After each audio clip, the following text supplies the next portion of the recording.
Assalamualaikum. Hai guys, ketemu lagi sama aku Rizka Triwijaya.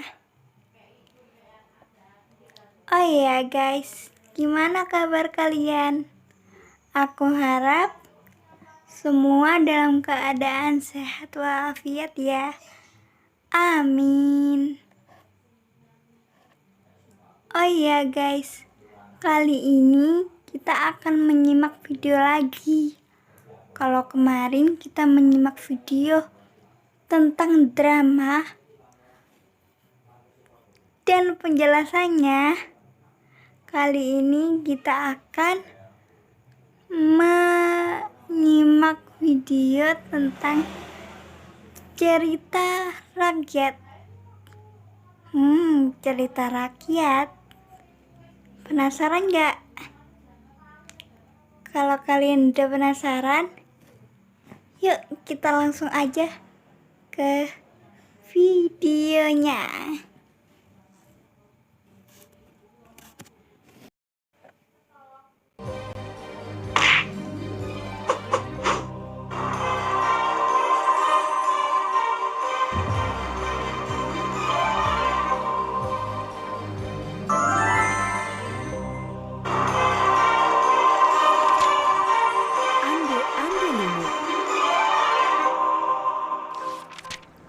Dahulu kala, Ande-ande dua lumut. kerajaan besar di wilayah Jawa Timur, yaitu Dahulu Kerajaan kala, Jenggala berdirilah dan dua kerajaan Kediri. besar di wilayah Kerajaan Jawa Jenggala Timur, dipimpin yaitu oleh Raja Kerajaan Jenggala Jayanegara, dan dan Kerajaan Kerajaan Kediri. Kediri Kerajaan dipimpin Jenggala oleh Raja dipimpin oleh Jayanegara. Raja Jayanegara Untuk mempersatukan dan kedua Kerajaan Kediri kerajaan dan dipimpin menghindari oleh Raja peperangan, Jayangrana. maka dijalinlah sebuah Untuk ikatan mempersatukan pernikahan kedua antara kerajaan Panji dan Asmara menghindari Bangun, peperangan, putra Raja maka Jenggala, dijalinlah dengan sebuah Dewi ikatan Sekartaji, pernikahan putri antara Raja Panji Kediri. Asmara Bangun, putra Suatu Raja hari, Jenggala, dengan Kerajaan Dewi Jenggala Sekartaji, diserang putri musuh. Raja Kediri. Ketika pertempuran berlangsung, Suatu hari, Kerajaan Jenggala diserang musuh.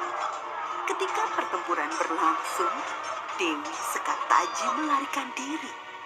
Dia menyamar sebagai gadis desa dan tinggal dengan seorang janda dengan 3 orang putrinya, yaitu Klenting Abang, Klenting Ijo, dan Klenting Biru.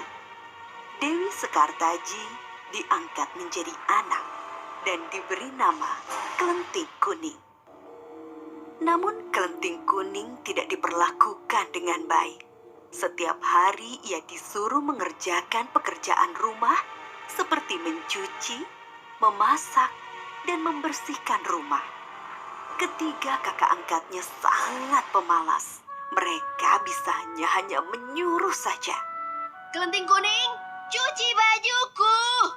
Cuci juga selendangku. Baik, Kak.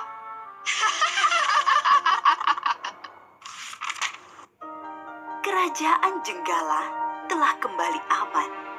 Panji Asmara Bangun telah berhasil mengalahkan musuhnya yang menyerangnya. Tetapi ia sedih karena Dewi Sekartaji telah meninggalkan istana. Ia pun bertekad untuk mencarinya.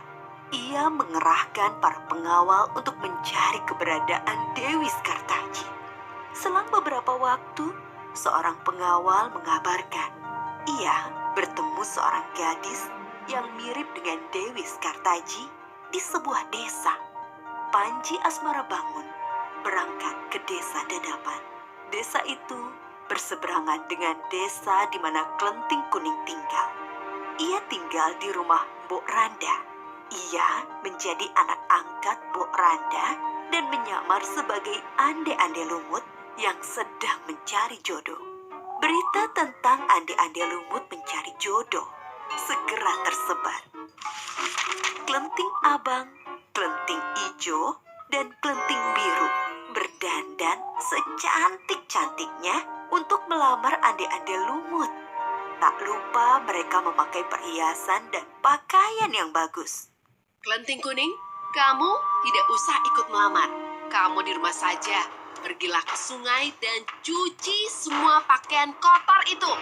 Perintah Kelenting Biru. Mereka pun segera berangkat. Kelenting Kuning segera pergi ke sungai untuk mencuci.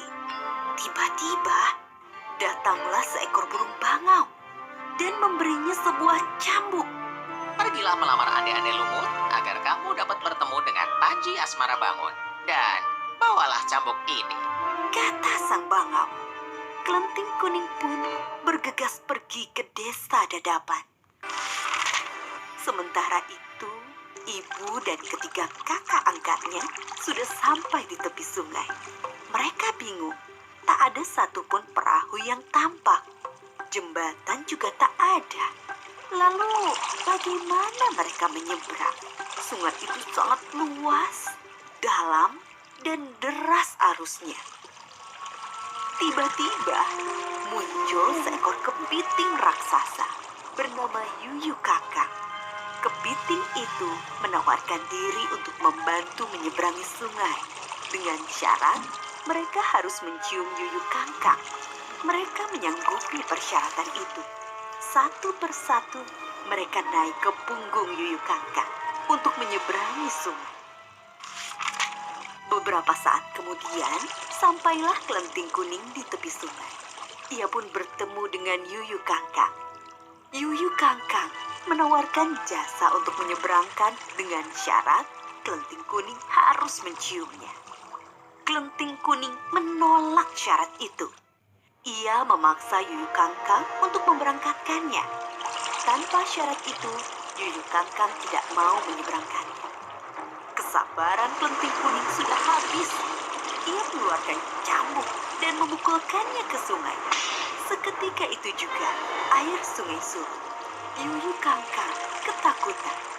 Akhirnya ia mau membantu Kelenting Kuning menyeberangi sungai. Kelenting Kuning segera naik ke punggung Yuyu Kakak.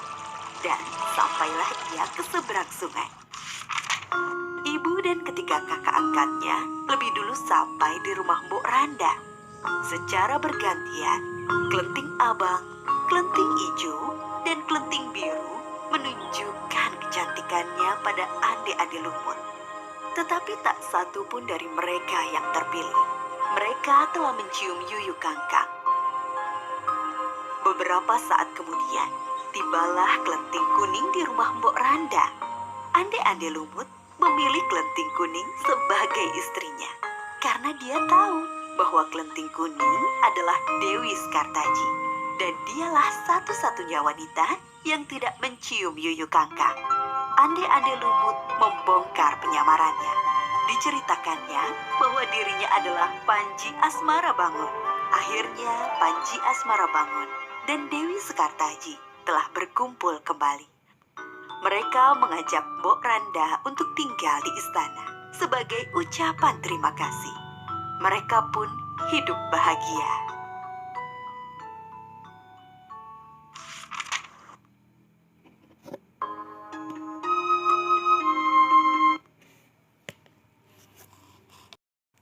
Oke, dari menyimak cerita rakyat tadi, aku bisa menyimpulkan ciri-ciri cerita rakyat adalah ceritanya masih sangat sederhana,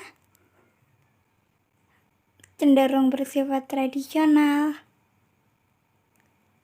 Ceritanya berasal dari keseharian masyarakat-masyarakat di sekitar.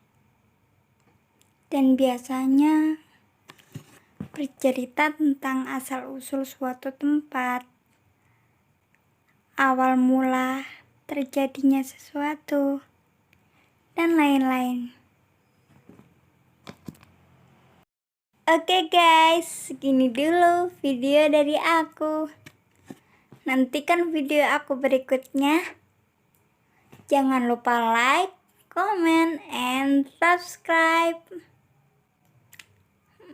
Maafkan kalau masih ada kekurangan ya. Wassalamualaikum warahmatullahi wabarakatuh. Dadah.